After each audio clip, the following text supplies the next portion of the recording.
walaalaha ku jiro wadajir group waxaan idinka codsanayaa saaxiibaday Maryan Ruun ayaa xanuunsan fadlan waxaan idinka codsanayaa inaad iigu soo duceysiin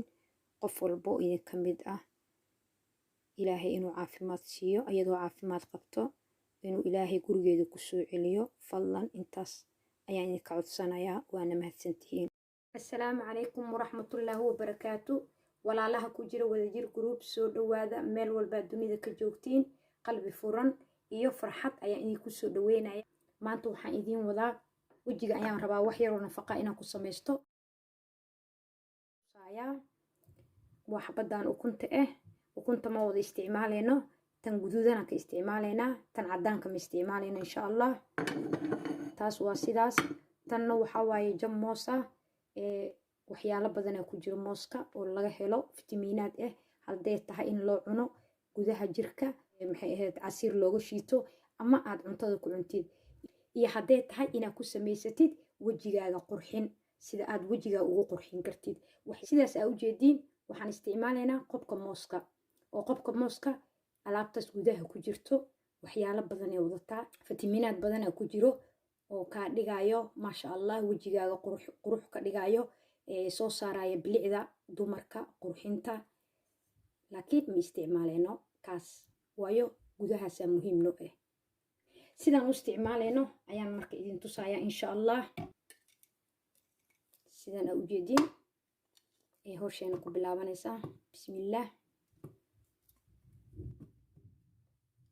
waxaan noo soo haray qolofta mooska ayadana sidaan u isticmaaleyno ayaan idin tusaaya sidaasaa dhehaysaa waa kaasaan sidaasaan ka rabnaa bididaas saas ugu xoqee waa isku dhamaad saasaan ka rabnaa hargaas gudahaas waxa ku jiro muhiim fitamiinad badan ku jiro wajiga dheehiisa soo qurxinaya dheeha wajiga quruxu ka dhigaya labo dhalaal ayuu leeyahay bilic ayuu ku sameeynaya wax walbo oo gudaha ku jiro munaafacaadkooda badan waa ujeedin ya miskiinkan waa rife kan hadda isma laha cadaankaas marka ku jiro ayaa wuxuu wataa waxyaalo badan aan la soo koobi karin oo wajiga u fiican gurigaaga adoo joogo ayaad haraga mooska ha tuurin mar walba oo jikadaada ku jirtid asaga isticmaal marmari jikadaada gal waxaaga ku karso wallahi uu noqonayaa dhibic oo maasha Allah oo jaallo uu ku soo baxaya waxaa leedahay maxaan isticmaalay hadaa wajiga qaleel ka tahay haddii aad ka tahay wajigaaga oo nabraha ku leh sidaasaan ku wadeena insha Allah oo ku soo dhameynaya hadda intaan kala ii hartay asagana sidoo kale wadadiyaan raaceena waa kana mooski iyo haragii oo gudaha ku jiray wixii ku jiray munaafacaad ayaan kala baxay inta munaafacaadka ahayn waa iska tuuray iyo mooski jabki ahaa jab moos la isticmaalaysaa laba bari waad isticmaali kartaa talaajadaada gashanaysaa haddaa banaanka dhigatidna waxa waaye quruxu kaaga sii dhigaya waaye ma uraayo ukunti kaasaan ka tuureynaa hadda waxaan isticmaaleynaa ukunta gudaheeda laakiin kaas oo shaharka ukunta dhareerkaas wadato waxa waaye ma u baahnin waxaan u baahannahay guduudka bas guduudka marka anagu ku shubaneynaa marka waa isku shiidaya marka isku shiido aan isku soo noqoneynaa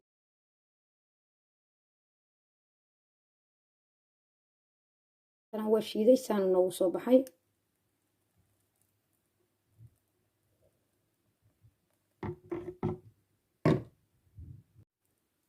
waxaan ku darayaa wax yar oo malab waan ugu talagalay inaan wajiga ku qurxiyo insha Allah isagana kama badinayo intaasaan ku darayaa malabkana waa ogtihiin munaafacaad badan uu leeyahay waa isku qasaa marka intaan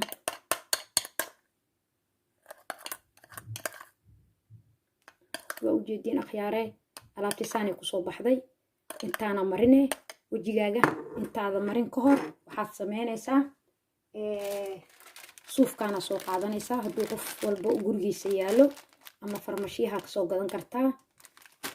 waa furayaa ayuu tusaya asagana suufka waa kaasaa wajigaa loogu talagalay waa lagu nadiifiyaa marka kanoo kala soo gadanaysaa magaciisa haddaa idii soo dhaweeya waa kaasaa in arki kartiina u maleynayaa maasha Allah kaasaa soo qaadanaysaa inta aadan marin alaabtan wajigaaga waa inuu clean ku ahaadaa waa muhiimadda ugu koowaad waayahay kana qaadanaysaa biyahan asxaabta wax walba aan samaysanayo ama aan isticmaalo waan jeclahay inaan nila wadaago waa ujeediin yurub meelahaas waa laga helaa sawiraan iga soo qaadayaa waa idiin soo saaraya asagana kaasaa wejiga lagu kalineeyaa asaga iyo suufkaa wejigaaga ku nadiifinaysaa kadib sugaysaa alaabtan ayaad isticmaalaysaa oo ujeediin kareem waxba kama baryaayo waa wax natural ah oo dabiici ah gurigaaga ku yaalo mooskii iyo malabkii iyo ukunta guduudan ayaad isku isticmaalaysaa intaan 10 daqiiqo gurigaaga intaa hoosha qabsanaysid ama aad joogtid aad marsanaysaa ama subaxii markaas kaala arag wejigaaga quruxu noqonaya dhehiisa soo baxaayo marka intaasaan nila wadaagay waa mahadsantihiin fiidiyogayga haddaa ka heshay like waa saari kartaa inga tegayaa anagoo wada jir group ah sidaas iyo nabadgelyo